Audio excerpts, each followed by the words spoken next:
creativity is one of those expressions, because our creativity is born from our fertility. Our creative energy is our fertile energy. And a body that is in a state of survival or fear or overwhelm or distress is not a body that needs fertility or creativity to survive.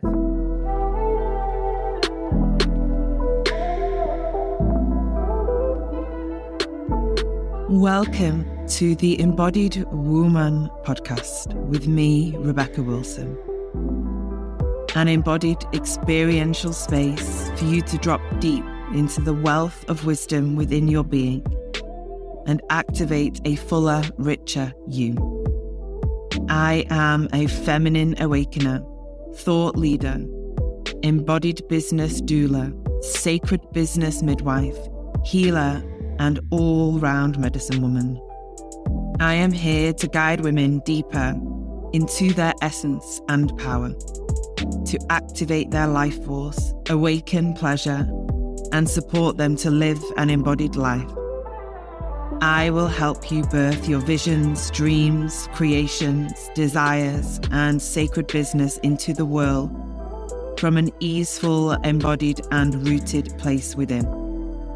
My work supports women to become more available for life, love, relationship, connection, creation, pleasure, and wealth.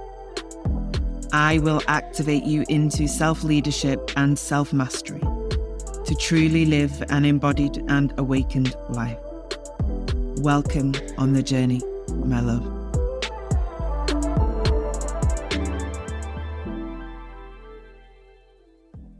Welcome to the Embodied Woman podcast with me, Rebecca Wilson.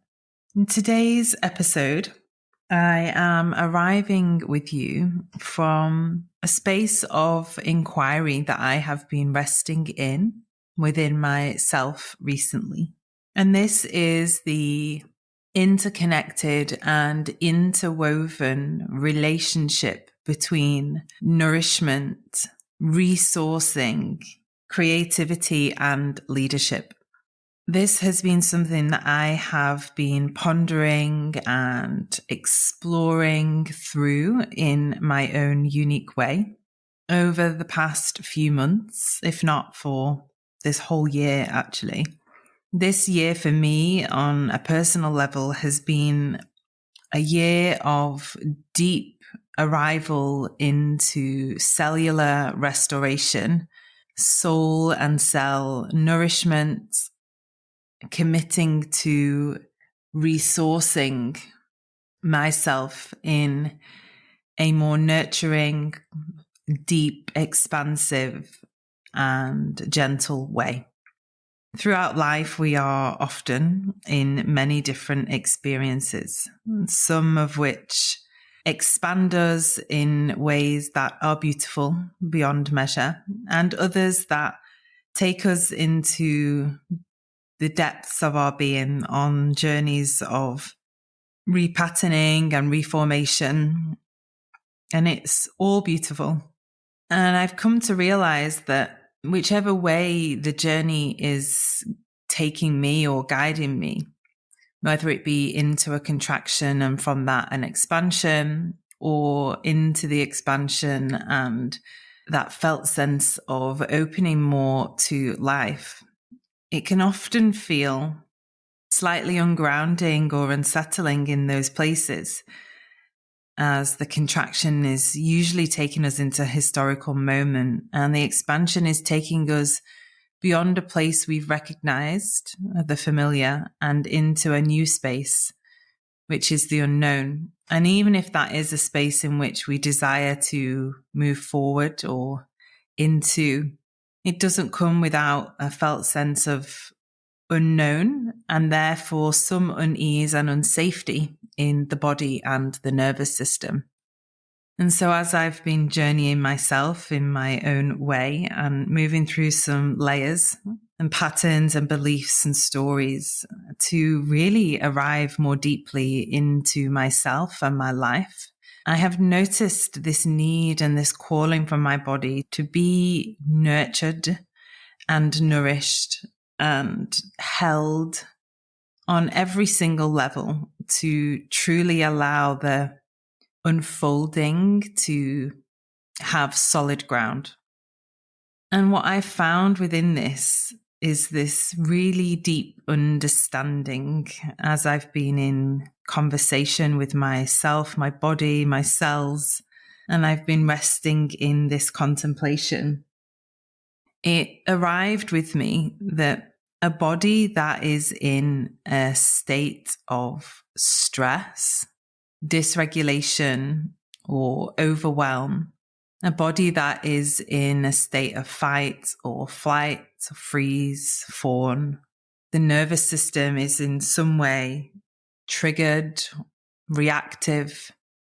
If we are in a state of disassociation, and ultimately we are on some level existing or living from a place of survival, it's very difficult, or more challenging, shall I say, to access creativity from that place.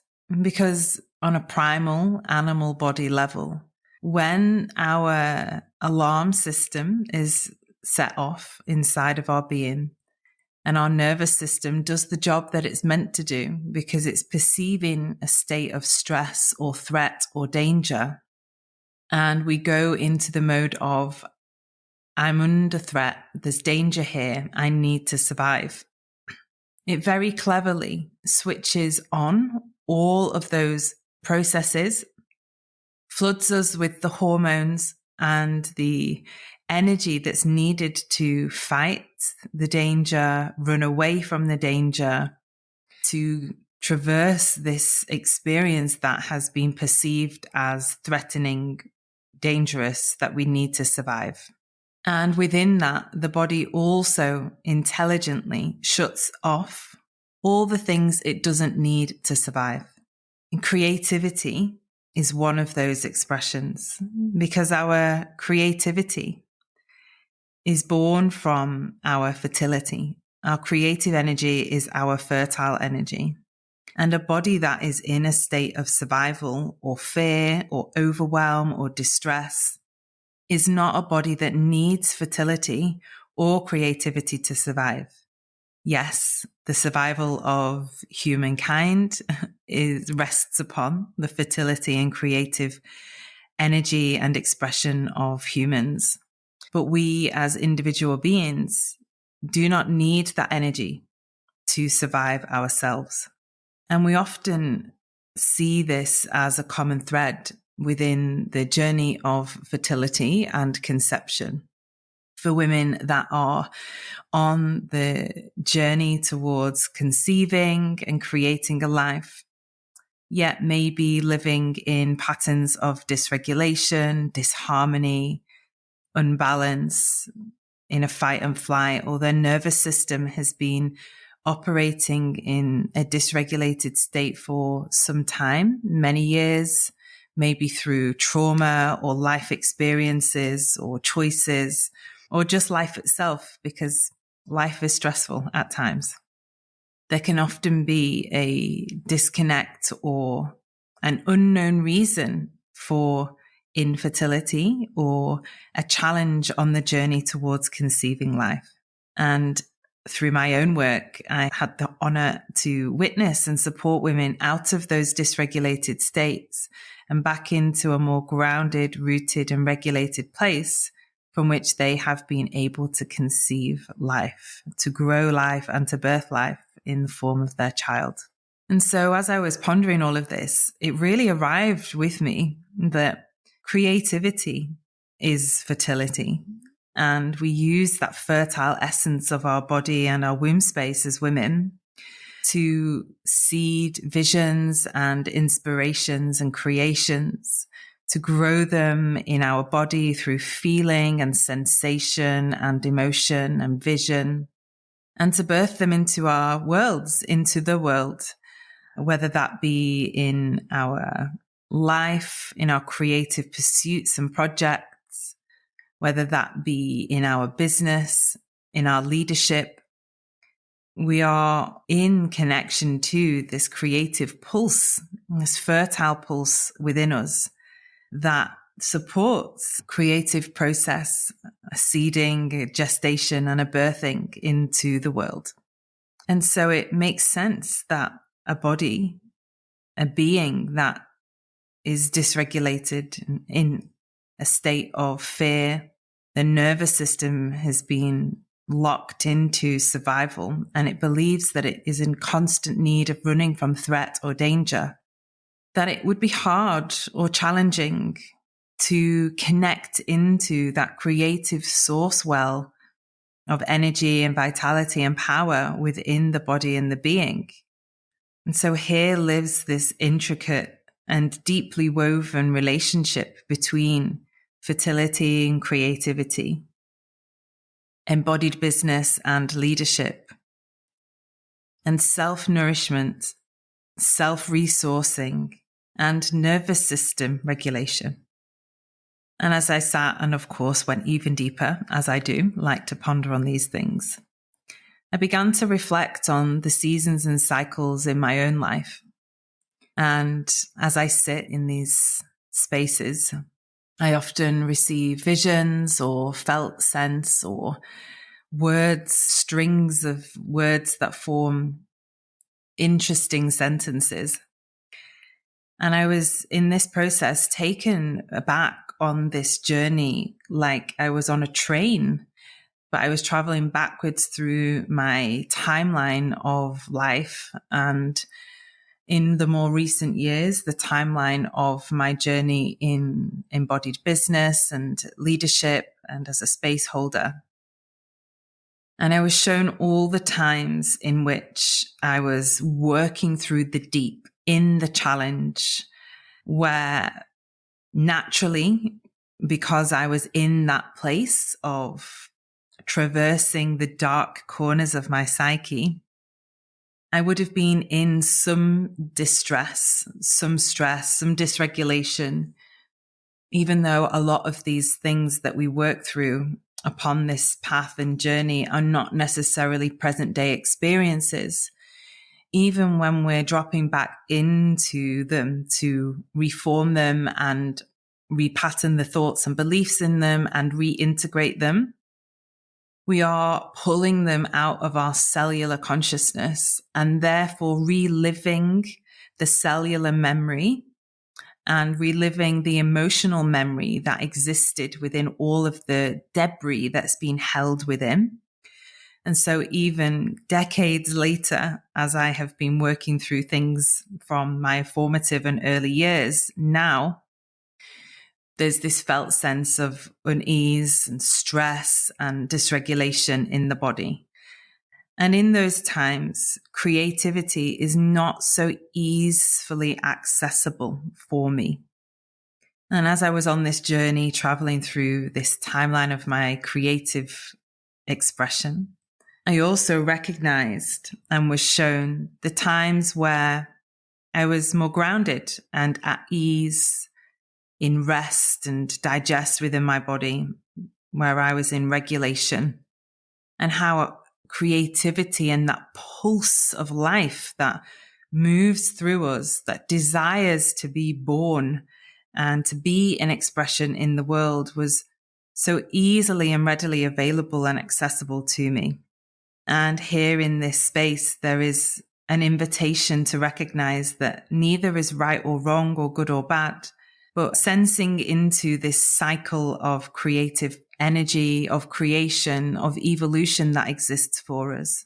And very often I receive women into my world and my work, and they are in that experience of the contraction of life, working through some of the layers within their body and their being, and yet yearning to push beyond that to create, to be creative, to connect to that creative pulse, to give to the world.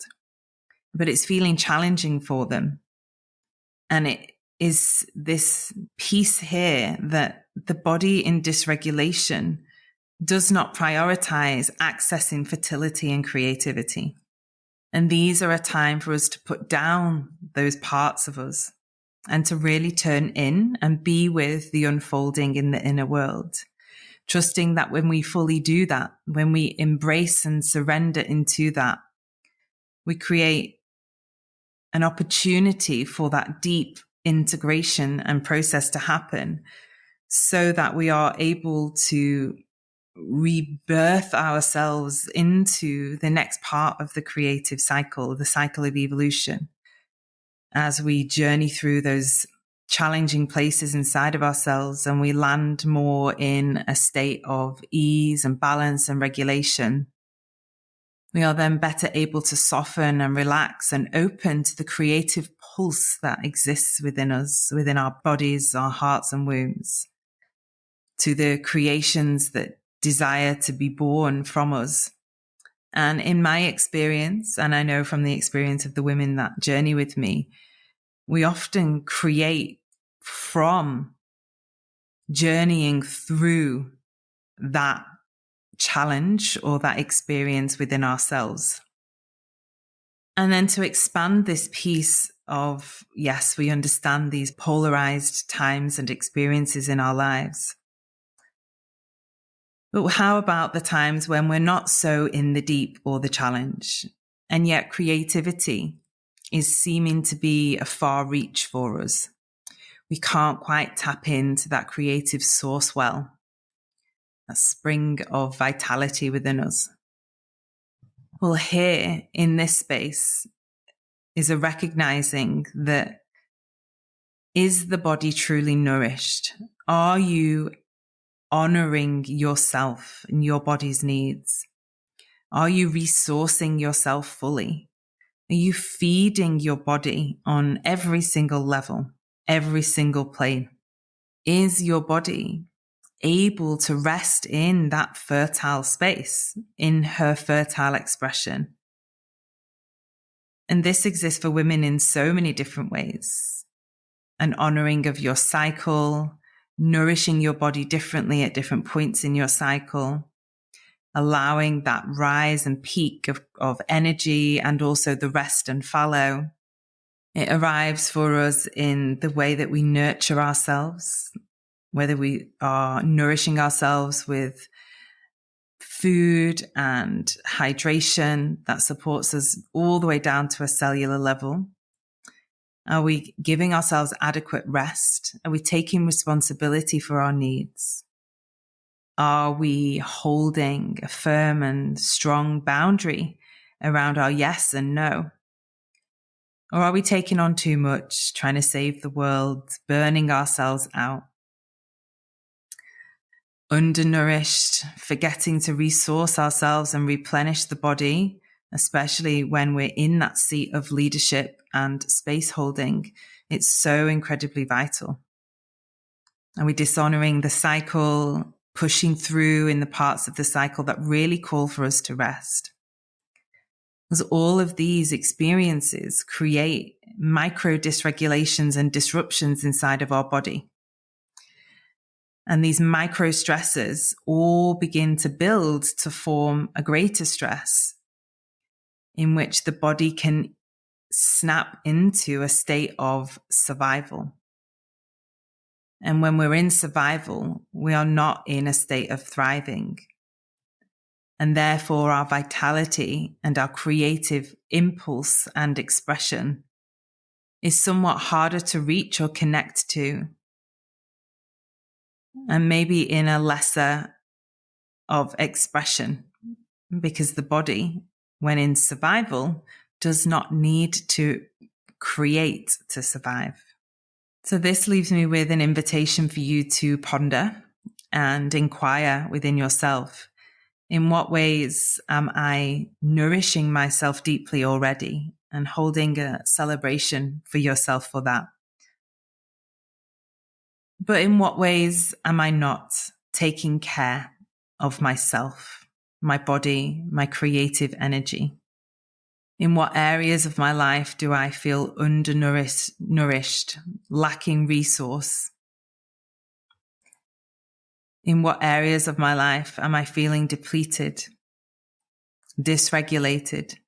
What experiences do I have that take me into that state of fight and flight, where I am in the perception of danger, where I am triggered to think on a subconscious bodily level that I need to survive? And in what ways can I support myself? Can I nourish myself? Can I take full responsibility for the resourcing of my own body and being, so that I have the capacity to be grounded, relaxed, and open to access creativity, so that the visions and ideas and inspirations that arrive with me can land in fertile ground to be formed and birthed into the world to support and serve others. And this piece also extends into the responsibility of holding space for others. And if we are undertaking that from a place of lack, undernourishment, under-resource, then we are not aligned in our true integrity. It's vital to step into these spaces with other people, whether that be in our relationships in life, with our children, with our partners, our friends, members of our community, or the people that we support through our work, from a place of fullness, or as full as is possible and available. The age-old saying that we can't pour from an empty cup, but it is so incredibly true. So how are you going to commit to resourcing and refueling yourself in life, in business, in leadership, in creation, in relationship? It's all connected and interwoven. And it calls for you to nourish and nurture yourself so that you're full to share in all areas and aspects of your life. If you are a woman in embodied business, leadership, creativity, space holding, and maybe you are experiencing that time of contraction where the creative pulse that lives inside of you is somewhat harder to find or access, and you're yearning to work through some of those deeper layers to be able to step back out into your work and your creations from a more grounded, resourced, and nourished place, then I welcome you to join us in Embodied Business. This is a 6-week mastermind, which begins on the 20th of September, 2023. And we will be exploring aspects of leadership, nervous system regulation, somatic awareness, accessing your message, your reason, your why, expanding your energy and your capacity to hold more, to bring in new visions, ideas, and inspirations that you can share with the world from an easeful, rooted, and regulated place within your own body and being. All the details are linked in the show notes. I welcome you to join us on the journey, my love.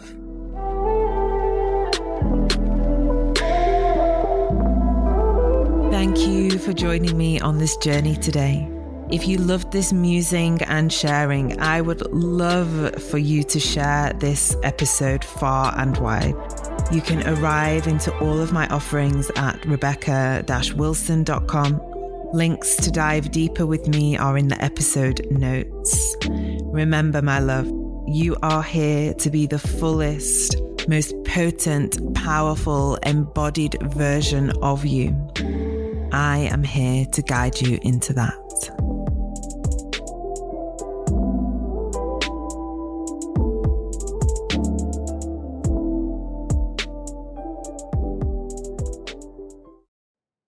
Hey, love. I'm dropping in here to welcome you to join us in our online community membership, The Village. I created this space for women to gather, to return to themselves, to deepen the connection and the relationship with self, whilst held in a community of like-minded women walking the journey and the path of their own awakening.